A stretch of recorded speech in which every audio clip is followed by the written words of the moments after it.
భారత ప్రభుత్వం 4 ఏళ్ల తర్వాత భారతరత్న అవార్డును ప్రకటించింది. బీహార్ మాజీ ముఖ్యమంత్రి దివంగత జననాయక్గా పిలువబడే కర్పూరి ఠాకూర్కి ఈ అవార్డును ప్రకటించారు. ఇంతకీ కర్పూరి ఠాకూర్ ఎవరు? ఆయన గురించి ఈ వీడియోలో తెలుసుకునే ప్రయత్నం చేద్దాం. 1924 జనవరి 24న కర్పూరి ఠాకూర్ బీహార్లో జన్మించారు.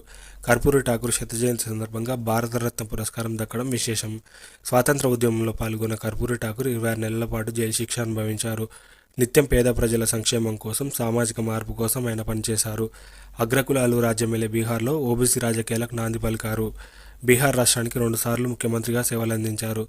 ప్రస్తుత సీఎం నితీష్ కుమార్, మాజీ సీఎం లాలూ ప్రసాద్ యాదవ్కు కర్పూరి ఠాకూర్ గురువు.